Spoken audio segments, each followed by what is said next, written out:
All right, I'm recording. I got Cassie, Newell, and Angela Haas with me, the Author Next Door podcast hosts. Thanks for coming on, y'all. Thank you. Thanks for having us. Yeah. Yeah, so let's start there. We've known each other now, Oh gosh. how long? 7 years? Long time. Yeah, Has it Yeah, really been that long? because because it y'all was knew a me J before Dialogue Thorne. Doctor, right? It was in Jay's Yeah, community. J Thorne's Yeah. community. I Yeah, I think I knew you as Dialogue Doctor. You may know Angela longer. Okay. Then it's probably been Because I five think you were years. yeah. just kicking out Dialogue Doctor and Okay. I found you Okay. So it's probably been 5 years that for we've me. Yeah, Yeah. known each other. yeah. That's crazy. That's Yeah. crazy. So I'm super excited to have you both on, because you've started a new venture that I want to put out to everybody and that I want everybody to know about because I think it's fantastic. And Thank you. I think I just want them to get to know you in general. So let's start off with something in y'all's new podcast, The Author Next Door, you talk about is the sophomore year of writing, Yeah. moving into your sophomore year. So let's start there with y'all's writing journey. Talk to me about like, I mean, I kind of know because I've known you for 5 years, but for those that aren't on this Zoom call right now, talk to me about what y'all where you've been, what the author journey's been like for you so far. Yeah, give us the deets. Give Give us us the the give deets. us the ugly deets or the beautiful deets, depending on how it's gone. I Angela, you think want to go first? you can go first. I was like, A comes first in the alphabet, but fine. Well, All right. Me and my organization. So my writing journey really began in my late 30s, and I had interest just in writing to see if I could write. I got my first Kindle, I think, when they just came out. My husband was like, "This is the best Christmas gift ever because I'm tired of moving your books," I think was the nice. comment I got from him. Yeah. And I just discovered all these books that I could enjoy that wasn't a like a requirement that I had to read. I did not like reading in school at Hmm. all because it was never things I wanted to read. In fact, I had a reading disability when I was in my youth. So I took a couple of writing classes and I got tore up from the ground up on some of them because I'm a very good professional writer, but not necessarily a creative writer. So, all that said and done, I was on the market to publish my first book, and I had written a couple of novels. I two, one that will never see the light of day. I don't know about the other one, but Okay. I self-published in 2016. Okay. So I started the self-publishing route there. I completed my first young adult fantasy trilogy. Shortly thereafter, I think it was like 2019-ish. And I did a nonfiction book called Writer Fuel. I actually completed a writing coach certificate with Author Accelerator because I wanted to learn more, and I'm very much a coachy, teachy person, so Mm, that fit me. And then I published under young adult again a poetry book, which was a passion project that I had worked on for a couple of years.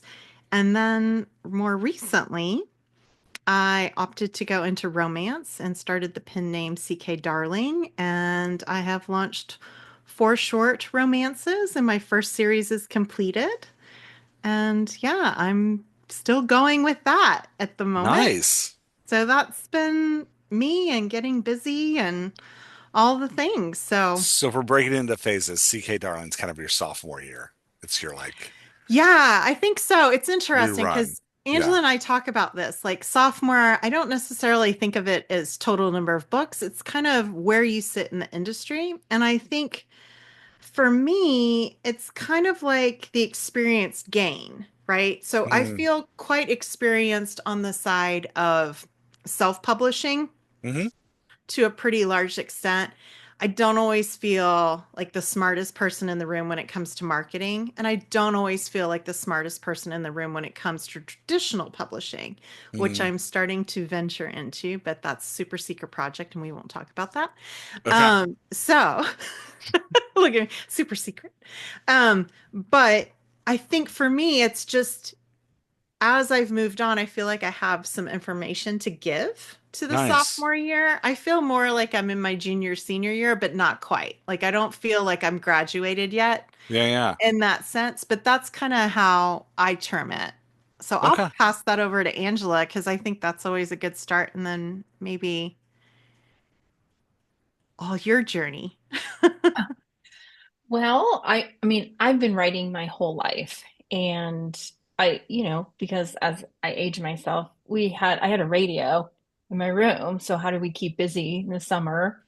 Both my parents worked full time. They didn't entertain Mm. us, so Right. I just started writing, and I still actually have all the spiral bound notebooks that I started with stuff that will also never see the light of day, but just early musings. And then had a penchant for it in high school. I couldn't do math, but I was excelled at English writing, and my geography teacher used my paper as an example for 25 years after because I Wow. wrote an essay. Those are Nice. those little teeny You things got to that keep you're the like, trophies that's when you cool. get them. I When know what. somebody gives you a trophy, you got to put that thing on the mantle. Yeah. Well, it meant a lot to me because, I just was finishing the assignment, but it stood out to him. So, and then COVID hits. I pull out a Mm. story that I was like, well, let's see if I can do anything with this. I need to pass the time somehow. And that was my superhero fiction that I started in high school. And Mm. it's amazing how you start something in the 90s and now you pull it out and we have TikTok. So the Yeah. technology, I had to completely rewrite it, obviously, but published that in 2021. That was my first self-published book. And then had a little gap because I really went through this. I published a book, Now What Feeling, Mm. and I did not know how to navigate that right away. So there was a 2 year stretch before I published book two. But now I published book three, Okay. romance. I accidentally started writing a romance while I was waiting for edits to come back. I was like, doo, sure. I Yeah. was a bridesmaid 5 weekends in a row in the year 2000. All my friends got married in the year Wow. 2000. So every weekend I was a bridesmaid to Man. like Greek Orthodox wedding to like this hundreds of thousands of dollars blowout in Yeah. Denver to a barn. Like, so I have all this wedding fodder. And I was like, I'll just, well, we'll see what happens. Mm. But it turned out really great. It's making more money than my two superhero books combined. Nice. And so writing a second romance, and it's amazing how much faster it's coming. Yeah. But yeah, the sophomore year for me felt like I was just in this really awkward phase Mm. where I published a book, and then all the marketing advice comes at you full throttle. Well, you got to keep writing. Don't market, keep writing. No, Mm. market. If you don't market, Mm, you won't have anyone who's there for your books. And it's so overwhelming. Mm. mhm, And I was looking for resources because I really feel like the resources shrink a little bit after you publish your first book mhm, because you're not starting from zero, Yeah. right? So I was looking for podcasts like this, like how do I get some real niche, like coaching, Mm. and because I don't need to learn about an inciting incident. Not that I can't make my writing better, but I feel like once you pass through the gates of publishing something, Mm. it sets you on a little bit right. a different trajectory. But I couldn't identify with the podcast, which all our friends do, of like, the heavy hitter interviewing the heavy hitter, because I'm like, well, I'm not even close. Like, Mhm, I can't Mm. relate to this person because they're so far ahead. And so that's how I started to come up. Like, I feel like I'm a sophomore in high school again. Mm. Like, it's just not awkward. You can't mhm, drive, but you're not getting your lunch money's not getting stolen. Yeah. So, Yeah. Yeah. yeah. So S- that's kind of where So I when a lot of am. people come through the cycle, because I think the cycle Yeah. y'all are identifying is really real. There's a like yeah. excitement around, hey, this is new and fun, and Hmm. I'm going to get a book out and I'm going to publish it specifically in like the indie author space. Hmm. Um, Often there's an attempt at the writing fast, publishing and repeating Hmm. quickly. And at some point you get like punched in the teeth and you're Yeah. like, oh, Hmm. and a lot of people Hmm. drop at that point and Yeah. they like Yeah. disappear. They might come back to it like 6 or 7 years later and be like, okay, now I'm going to write the book of my heart. I'm going to spend like 5 years doing it. Y'all kept moving through that drop. What was it about writing that kept you motivated to push through that to push into that sophomore year, not Ooh. just drop out of high school freshman year? I'm just too damn competitive. I just That's really fair. I wanted lean to. into your strengths. Like, come on, that's great. I would see people having success and be like, nope, I want that, keep going. Even Mm, though between writing my first book and second book, I wanted to quit so many times. I just thought, I can't do this. I'm not good enough for There's that voice that's always Mm. like, I'm not good enough. yeah. And the not good enough monster attacks you. And then you're like, what am I spending money on trying to market one book? And Mm, then I don't have the bandwidth to start another. And so, but when I see people running, when I'm driving my car and I see people jogging, I'm like, I need to exercise. I'm so motivated by seeing others doing. yeah. And I kept seeing my colleagues like publish more, keep going, and having dreams fulfilled. And I'm like, nope, keep going. I want that. I'm gonna get there Nice. and just do it. Yeah. Yeah, yeah. Yeah, Cassie, how about you? Yeah, it's interesting. My competition, I think, is like 15 or 14, but I think it's my maximizer in significance. It's like I I want to be good, but I want to be better. And I Okay. want to find better and I want to keep going. And for Mm, me, I don't know, it's just this creative pursuit that I love. yeah, yeah. And it's not, I mean, if I could retire early, fabulous. Is it something I'm counting on? Absolutely not. But I would love one day to come back and say, I have 20 books Yeah, yeah. or I Yeah. have 40 books. I don't know. It's just something I see myself doing for a while. So it's never really, I mean, it has entered my mind when my children were younger, because it takes away time. Yeah. And I had that conversation early on with my husband because, I mean, gosh, I started writing him. My youngest Danielle was 5, at the Yeah. time. Um, Now she's 19, crazy. But anyway, and you realize that you're taking time away from potentially them. And then I realized, no, they're seeing me go after a creative pursuit. Yeah. Right.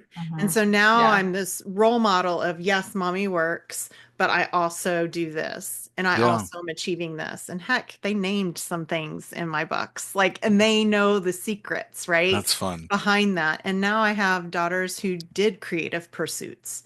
Like my That's oldest great. daughter went to theater school, and now Yeah. my youngest daughter is in animation school. Like That's it's great. crazy, but you kind of fulfill those aspects where it's like lean into your talents and things of that nature and Mm, grow as a person. And for me, I think it just kind of became an evolution of my why. And I started mm, writing actually because I wanted a very good role model for them, which is funny for me to mm. say that. It kind of chokes me up. But most of the female leads were always being saved by males at the time when they were Yeah. little. And Yeah. so I made sure my female lead did not need saving. And Mm, in fact, she saved them, which were males. So I like did that little juxtaposition, if you would, at that time. And now I'm like, wow, that's like the norm all the time now, Mhm. but it was such a great learning ground. And for me, romance is now my why. It's for me. I've been reading romance for decades. Like I've mm. read every J.R. Ward book there is, like all these people that I've been reading for eons. So my why kind of evolved a little bit in my creative pursuits. So yeah, it just kind of was a natural fit for me to keep going. Nice. What have y'all, so you're both moving, like playing off of what you just talked about there at the end, Cassie. Y'all have both moved into romance. What do you What are you loving about romance? How is it different than writing what you were writing before? Like, how's that transition been? Oh, for me, I can speak that I've always loved romance, so there is a romantic element in my young adult fantasy, for sure. So for me, I think the element is as a rapid reader of romance, it just kind of fit naturally for me. Yeah, yeah, And it kind of gave me permission of I can do that. yeah. I don't know. It was a weird dichotomy for me because it was just always I don't know that anybody says you're not a serious writer if you write romance, but it kind of felt like that at times. Mhm. Hmm. And now it's like the floodgates are open. It doesn't Yeah. really matter what genre. And plus, romance, if you look at the statistics, it's like 85% of the bookmark or 70% of the book market, which is kind of Mhm. amazing. And at the end of the day, I mean, who doesn't love love? That's all human relationships, right? So I don't know. For me, it just was perfect. Feels like a good fit for you. Yeah, a really good fit. Yeah. That's awesome. Angela, how about you? I struggled at first because I was so trained on writing, hero, heroine's journey, action, adventure, Mm, supernatural sci-fi, superhero systems, and arcing villains and, world building. That's where I came from. mhm.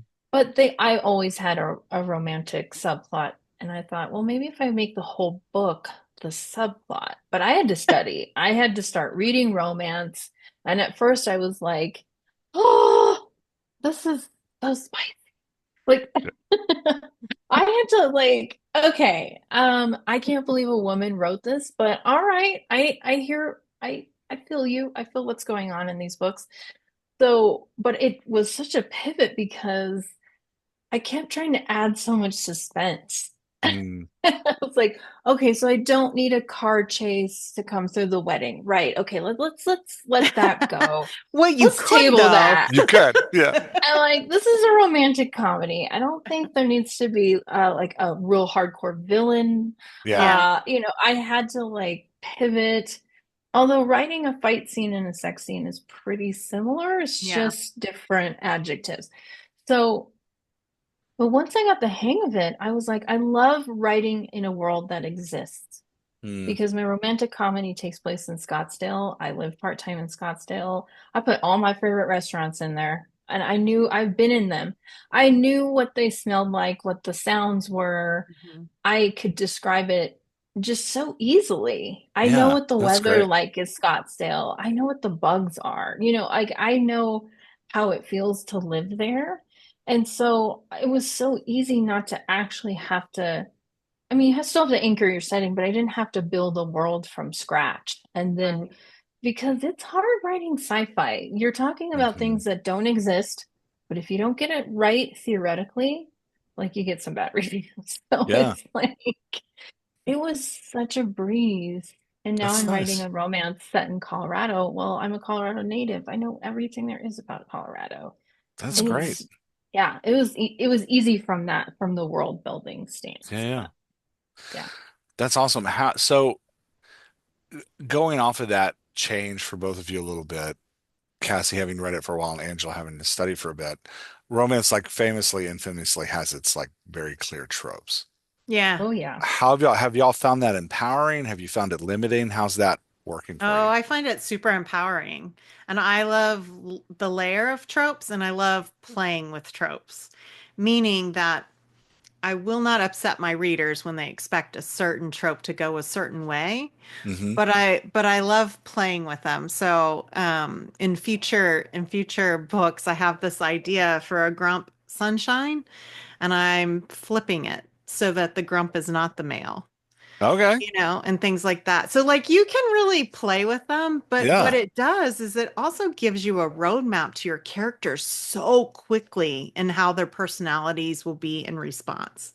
Yeah. So it's kind of like a secret code list, A, for reader expectations, and two, for writers, like getting ready to go. If you know those tropes and you've read a ton of them and you know how it all comes together, it's really quite clear your roadmap. That's So awesome. it's a it's a great way to go, in my opinion. It does not inhibit me at all. Well, at least not yet, because I haven't like written the same trope 100 times yet. But ask me that, I'll ask before. you in 2 more years. Yeah. I'll be Yeah, like, hey, call you back. 2028. yeah, How are the tropes now? No, yeah, some yeah, people I know really love them and never get tired of them. They're like, this is great. I love it. I get to like, it gives me like kind of a skeleton I can put yeah. muscle on. Yeah, that's awesome. Angela, you feel the same I way or? I find them sometimes a little limiting just because sometimes I want to go off and be like, well, can't they do this? And then you look up the trope and it's like, no. Yeah, I Well, mean, they what about can. over here? But then Yeah. it's like I started like, okay, I'm gonna do enemies to lovers, and then I started. I was like, actually, no, that's not what this is. Yeah. I start with the characters first. I let Mm, who they are. I score their personality. I pick their personality tests, like and see where they come out of, and then pair them together based on what personalities I think they have. But when I was starting to really research the tropes, especially trying to do enemies to lovers, I was like, well, if they just talk this through, this wouldn't be an issue. I had to No, they suspend my have to, somebody has to disbelief. be I know, stubborn. I know. And that's where I was being too like logical. My number one strength on the Clifton strengths is strategic. mm, So I'm always problem solving. And I'm like, well, Rachel, if you just do this with Cam, this is not an issue. And I'm like, Angela, no, you got to put something in here, but it's balanced too, yeah. Yeah. Right. because you've got to make them have issues, but readers get upset if it seems like a really stupid misunderstanding, Mm, or something that makes each character not seem sympathetic. So it is a dance. But yeah. I struggled at first really trying to stay within the trope lines. Okay. Yeah, Yeah, Nice. you got to make them work for it. You got to work for that I know. happy ending. Yeah. Well, and I'm tropes are tropes exhausted. because they work, right? Like Yeah, Yeah. that's why they become exactly. But you systems is know what because I they find work. interesting, like too, because some marketers have become really great at inventing tropes that Yeah. aren't Mhm. tropes, Yep. but Yeah. that Yeah. play really well, like he falls first. Hmm. Things like that. That's not a real trope. Yeah. you know, but it gives you a guideline, right? Too, if that's part of your story. And I love kind of sometimes finding those things when I didn't really plan for them. That's nice. Right? Yeah. So, Yeah. but yeah. Yeah. That's fun. Okay.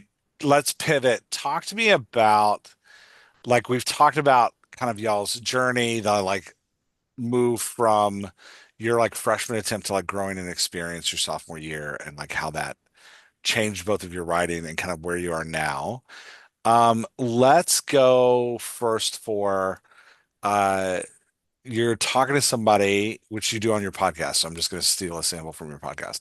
You're talking to somebody who's kind of coming into their freshman slump. Yeah. They've gotten the punch in the teeth, Hmm. right? What what's your advice and encouragement to that author who's like, can I even keep doing this? I would try to do an intention check, like start with Mm. you and really look at why you're doing this again. Because so many people asked me along the way when I was like crying in the shower with my soap in my mouth, like, oh, I can't. But they'd say, well, what are you doing, Angela? Are you doing this for a hobby? Like, do you want to make money? Or are you Mm, just Yeah. having fun? Are you just doing this just because? Right. And I had to really check in with my why several times. Like, you know what? No, I want this to be my new career. I want to take this seriously. mm, And in any career, anytime you change or pivot or switch, I mean, I'm a retail and small business owner. I was a teacher for 9 years, and now I'm trying to pivot to writing full time. When you pivot and switch careers, there's some pain mhm. to the gain. There's some times when you feel like you can't do it, you're not good Yeah. enough, but you have to just like lean into it. I like to lean into things. I don't like to stuff things down or escape. I like to like really be present with why are you feeling like you can't do this? Hmm. Why are you feeling like you're not good enough? We're all our worst critics. So sometimes that gets in your head and that takes over. Hmm. And once I would be real with why I was feeling this way, but also check in with like, no, this is my career now, and this is a speed bump. Let's maybe just like take a breather, put the laptop away, come back the next morning and start again. And that Yeah. helps me push through.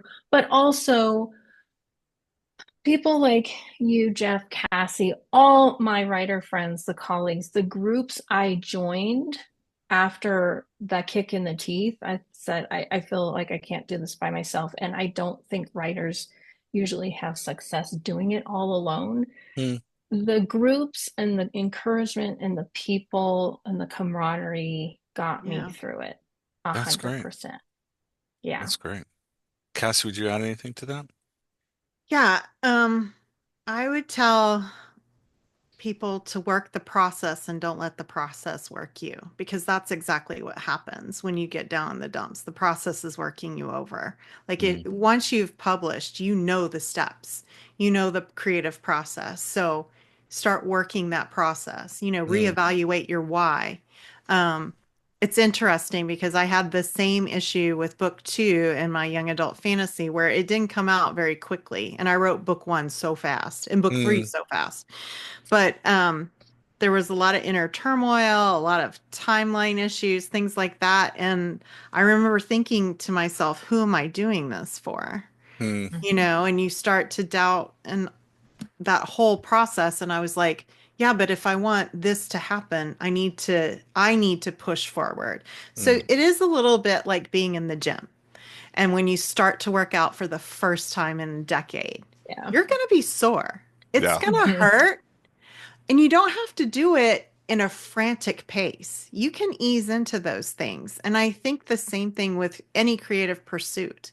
You Hmm. don't have to like try to lift a 500-pound dumbbell on day one. Right. And nobody, no coach would ever tell you to do that.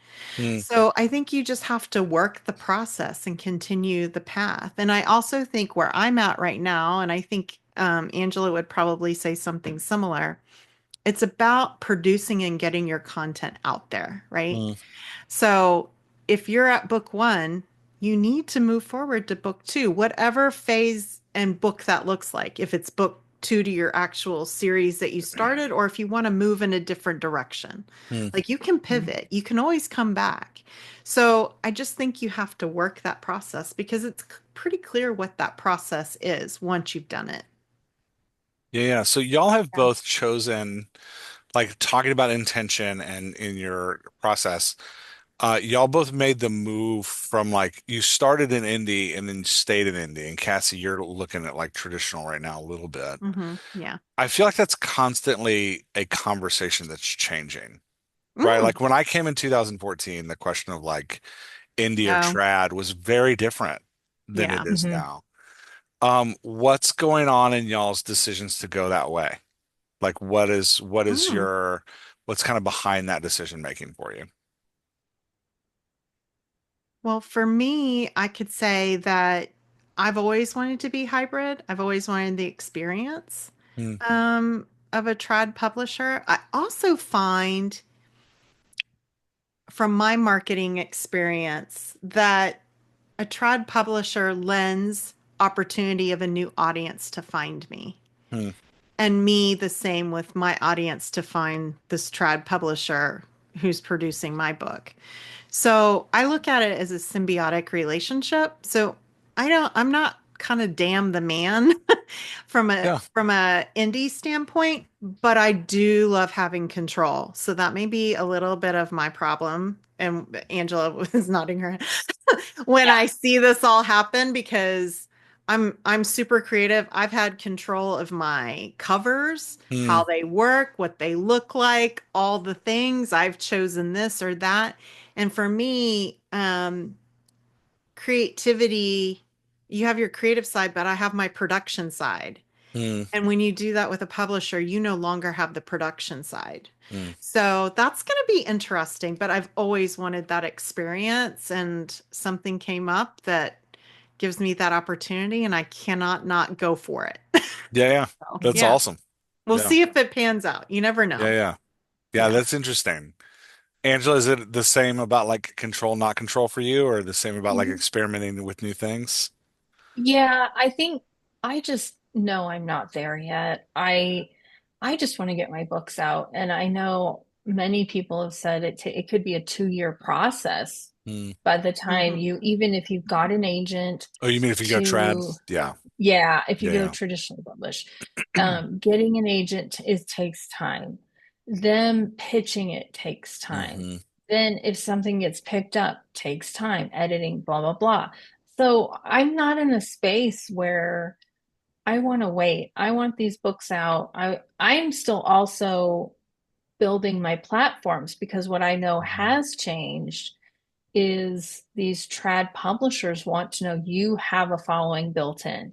They Mhm. are not investing in marketing for you as much or taking chances on someone who's completely new and who doesn't have the social media backing or Mm, the newsletter backing or whatever. They want to see, at least this is from what I've been told and what I read. So this may differ from other information people have, but I've just, people in their experiences have said, you've got to have a platform, a big platform for marketing. And I'm not there yet either. mm, And I love, just the glory of uploading my book, pushing publish, seeing it go live, Yeah. I'm not ready to give all that up yet. There may be a day where I have something that I want to try just to like, learn the process so that I yeah. have done it, but I'm just not there yet. Yeah, yeah. That's So, fair. Yeah, I don't think there's a right. I hope I didn't imply that there's a right or wrong answer. oh I don't no, think there No, is. I think it's I like don't think what there is. works for you. yeah, Yeah. it Yeah, where you're is. It working. definitely Yeah. is. Yeah, Yeah. Well, and yeah, what you want out of it, I think is also a yeah, big part of it. yeah. So talk to us a little bit about, we've talked about like the dreaded inward marketing keeps coming up, right? Yeah, Like it keeps barf, hitting. And I think, I love it. barf. good. I want to hear about that. So I think there's a, I'm not even gonna couch the question. Talk to me about your experience with writing and marketing. What's that like for y'all? See, your marketing teacher's pet. Go for Yeah. Well, I think it's because I've changed my mindset on it, it. to be Yeah. quite honest. And I think it's been a lot of mindset work for me. Mhm. But what's interesting is I have such a kinship with readers, especially romance readers, because I am one at the same time, Mhm. that Mhm. I realized, okay, I need to be in these certain spaces, and social media does not equal marketing. Mm, Mhm. Actually, it just equals community and share of voice, right? And Right. so that's just one building block of a marketing plan.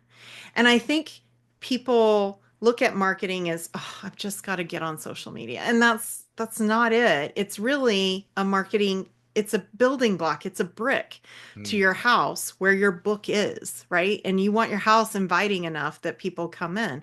So it's a matter of invitations, like your email news list, right? Your social management of media, if you choose to go that route, mm, advertising, like all the things that everybody always talks about when it comes to marketing. But I also look at marketing as to your branding, your covers. I'm very visual that way. And how you want people to perceive what your total books and things are so that they kind of stay at your house.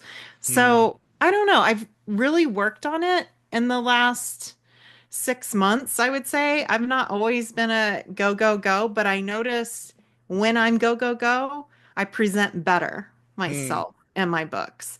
Because if I'm dragging ass about it, then you're going to see it on my face because part of my branding is me. mm, So that's important. And I I just realized, a lot of the romance authors that I follow, it's the same thing. So Mm, Mhm. I think I really had to adjust my mindset on that. All teasing aside, it's tough. It's a cycle for me as well. I've also, I've got to have enough IP to market, or I don't have much to market. So it's mm, creative versus production, and how does that work, and how many different types of formats and all the things. So that's also part of marketing. It's all about audience reach. So it becomes very business oriented, which for me, I have Learner in my top 10, and I don't know. It just took a while for me to flip the switch on my mindset about marketing. And I'm no longer gonna grub about it because I feel like I'm manifesting it and it's gonna go awesome. At nice. some point, it's gonna hit. Yeah, it feels like your maximizer's in full effect here. It is. That's awesome. Yeah. Angela, what are your thoughts? You come from That's the retail why space, so this I isn't know. new for you. This is like old hat. No.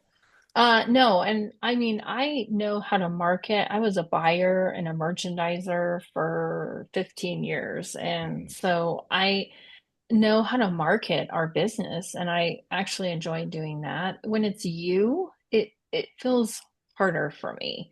mm, When I'm marketing our storefront, it's like everything in the store, our staff. I want to show the great staff behind the scenes. I want to show the great product, the events, everything. But it's like me. It's not me, it's my books, but it still feels like, what do I say about this thing? You mm, know? And it's feeling creative energy towards that.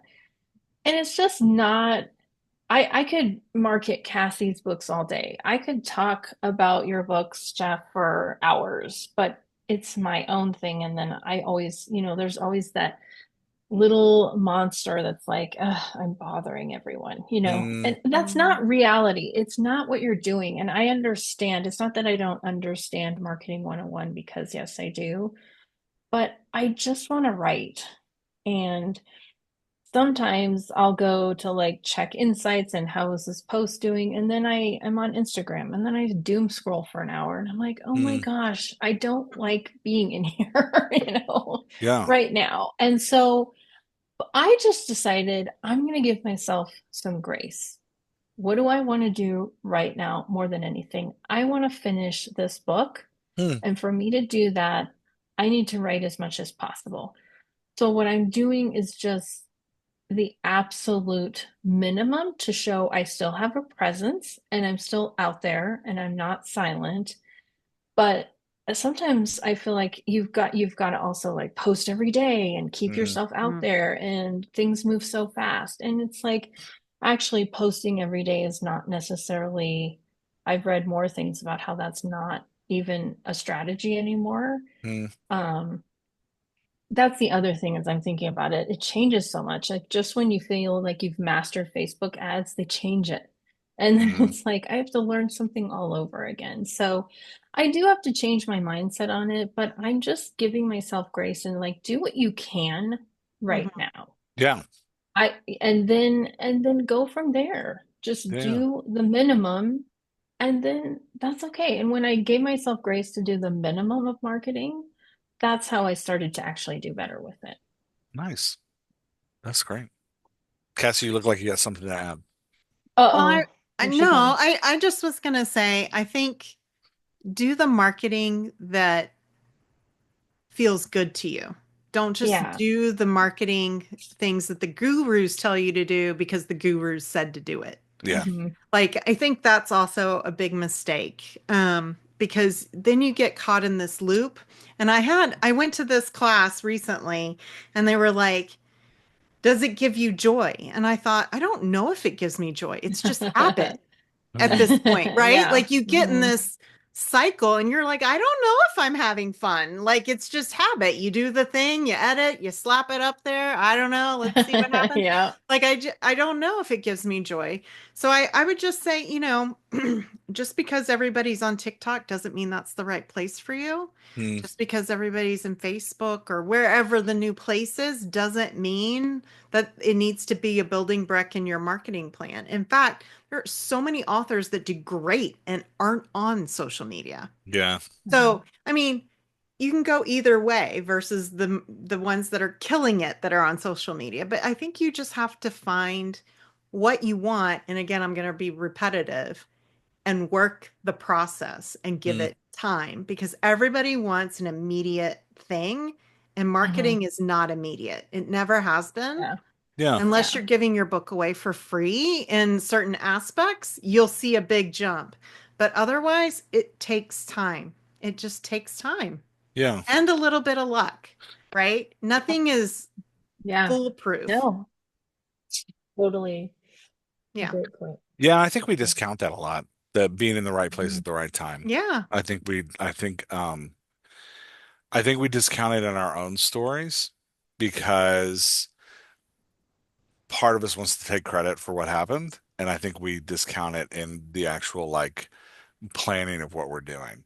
That like, hey, Mhm. Oh, that yeah. I can do all the effort I want, but at some point this might take a lightning strike for it to actually, yeah. Yeah. Yeah, just Some in being people honest about say how it things are. happens at 5 books. Some say 10. Somebody Hmm. says 3 to 4 series later. You know Yeah. what? I'm not going to listen to that anymore. I'm just going to, do my thing because it's like, it's exhausting, right? To try to keep Yeah. up with all that stuff and just, work the process, see what Well, happens and until I you're think, tired of it. yeah, just to affirm something you're both saying, Cassie, you expressed it as in like making sure that there's joy behind what you're doing. And Angela, you expressed it in like doing what you can manage and making sure that you're like solid, feeling strong where you are in your work. I think that's Right. just to elevate that message from both of you. I think that's really important. I think that like, because ideally if you're looking for a long-term author career like you all are talking about, specifically moving into that sophomore phase, Yeah. it has to be sustainable, not just financially, but emotionally. Like, Yeah. and Mhm. sometimes the emotional weight is much harder to sustain than the financial weight. Like sometimes that, you know, yeah. Yeah, absolutely. Okay, Yeah. so y'all started podcast, The Author Next Door. Uh, we've talked a little bit about it, but give me the like uh background behind what led to y'all as authors going like, okay, we want to talk about this together on a routine basis. We started talking about it at well, now it's Author Nation 2023. Yeah, That when we started talking about it? I think Okay. so. Was that the one Sasha led? Yeah, she had Nice. Yes. Yeah. her big She was the keynote that speech. year. Yeah. Yeah. Yeah. Yeah. Yeah. It was amazing. And Yeah. Angela and we were in the group, but we hadn't met I mean, so many people hadn't met in person yet. Yeah, But yeah. that's when we started hanging out a lot more. That's great. Yeah. But it was always Angela's brainchild. There might have been a cocktail involved in the brainstorm, Okay. but no, I think I had always wanted a podcast. I was badgering Jay Thorne. I'm like, do a podcast mastermind where we have a podcast by the end. Can't you do this? And he actually created it, but I was like one of two people that signed up. Oh, So yeah. it didn't go forward, but I, learned a lot from listening to you, Sasha, and Jay Thorne's podcast were like the top three I was listening to.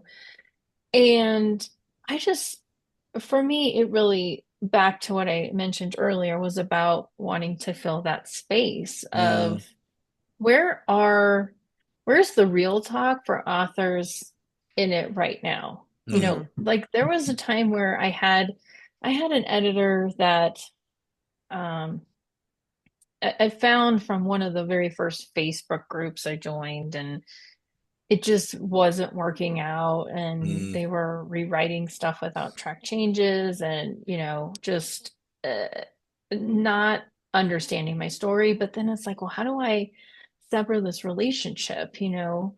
And I was like, where can I find information on these types of situations that you find yourself in? Yeah. Yes, you can Google how to start a TikTok account or how Mhm. to do Amazon ads, but you can't always Google, like, how do you really navigate these kinds of issues that come up when you're an author? And that's why I really wanted to fill that void for people, Nice. because I can serve as a warning for others really well. Like, don't do what Angela did.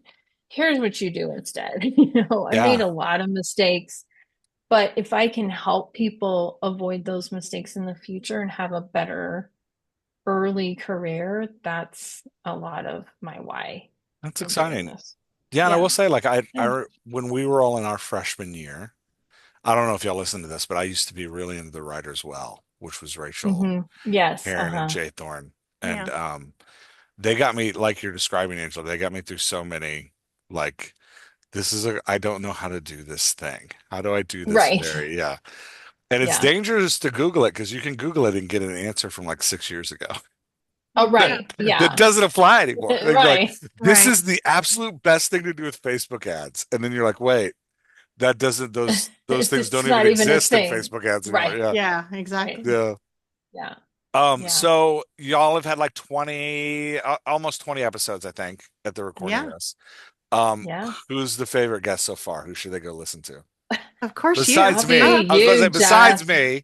besides Uh, me, who's your favorite guest so far that they're like, hey, go listen to this episode? so hard to choose. I Yeah. think, well, okay. Or I favorite think, episode so far? Because y'all do solo episodes too, where it's just the two of you Yeah, yeah. talking. I love just when it's just Angela and I, because we are silly and it's fun. And sometimes we Yeah. say things and then we're like, That's awesome. and Angela go, oh, that's staying. Or, Right. what have you. But I think those are my favorite episodes actually, is when it's Angela and I. I do like our guests, and some of them I feel like are just national treasures. Paula Judith Johnson, like what a Oh, treasure love she her. is. Mm, Oh my God. But Love I Paula love Judith Jen DePaula. Johnson. Like there's been so Yeah. many. It's so hard. I don't know that I could Yeah. choose. okay, We that's can't fair. choose a favorite guest because they're all our Because they're faves. all great. But Dang it. I was hoping to yeah, like Paula Judith send this Johnson, you just pre-recording to want them. to. Paula Judith Johnson actually helped introduce me and connect me to so many different guests. Mm, And she does romance writing summits. So go check her out, listeners, because I want to give her a special shout out mm. because she really helped get the guest piece going. But she's just like someone you want to wrap her up or put her in your pocket, carry her around. She's just going to sit on your shoulder and be like, it's okay. Here's what you do. That's awesome. But Jen DePaula was great Oh, too I love her. because I went in with like I don't like marketing mindset, but she really shifted some of that. Mm, So I think for the listeners that don't like marketing, Yeah, listen to she's Jen's great. episode because you can really shift that mindset just by listening to her practical techniques. But mm, I love to, we do this thing where we do table topics and it's just kind of getting to know us. And I never know what the question is, but we've had discussions about cat butts, elastic pants, nice. my living They're hell, which always is cat. crazy. Yeah. So, I mean, it's kind of a fun way to end, I think, because it's just reminding like, did you ever read Us Weekly like back in the 90s? I'm not going Or to was say it, I yeah. did, but I'm going to nod But silently it and say, was like yes, that, I did. those Yeah. pictures where it was like stars. They're just like Hmm. us and they're taking out the trash and Oh, like the right. most Yeah. ridiculous. I feel Yeah. like we are, hey, we're authors just like you, Yeah. and Yeah. we have very real things that we're dealing with and navigating through too. So, hey, Yeah. Mm, hopefully people can relate to that. But yeah. that's awesome. Um, all right. Anything, uh, y'all want to add anything we haven't talked about that y'all want people to know about, the authors next door? Or I keep putting an How S on amazing that. it is. The Author Next Door podcast. I keep Yeah. adding Yeah. an S, and that's not appropriate. The Yeah. Author Next Door. Yeah. No, we just appreciate you giving us time Yeah, of Yeah, because course. you're, Y'all are absolutely. awesome. It And was so I fun listen to the having you podcast. on the So it podcast. was, It was you so were fun. like an amazing episode. We just love that episode. And so thanks. many people were like, this is gold. Like, yes, it Really. was just, yeah, Thanks, Joe. Yeah, thank yeah. you for coming on. I think too for the podcast in general, I mean, Angela and I learn something new all the time. Like I always Mm, have like these epiphanies, either from Angela will say she doesn't, but she is really so wise. Like she'll say things and I'm like, oh my God, that's brilliant. Uh, and I just always hmm come away like, wow. And then, of course, when we're editing and we're uploading them, I rewatch them and I'm like, oh yeah, I was going to do that. And I'll Probably. write it down, I don't know. So it's also educational for us at the same Yeah. time. Yeah. And I hope that people find, a fun and joy Mm, in watching it and also a little bit of knowledge too, right? So yeah. that's always the plan. So Well, and you do that so well, Cassie, when you're talking, because you're such a good coach. I mean, and your oh, thank you. coach comes out and you're just such a cheerleader, and sometimes I like know. when I'm talking, I go off on this tangent and then I, Mm. I think I come back. But like Cassie, when I'm editing, I'm like, cut that out. Where Cassie's just like so sure and clear, and I'm over here like, and then in 1983, it was really the first time I had a Slurpee. And then That's like, we're hysterical. talking about marketing, Angela. And I'm like, oh yeah. But Cassie's so It's my like command. clear. That's Yeah, what. it's her command. She's got it. She's got so That's much pretty funny. wisdom too. So No, but I think when Angela and I started talking about this and then we met at Superstars in 2024, then it just kind of solidified. Like, That's great. yes, us we're together is doing kind of this. fun, Makes Like, That's sense. awesome. I this agree. will Hello. be this will be Yeah. fun. So, yeah, thank you for that and I hope listeners find us and enjoy it and check Yeah, us out. absolutely. Yeah. All right. Well, I'm going to hit stop on the recording and we can talk a little bit more. Okay. Okay. Thanks, y'all.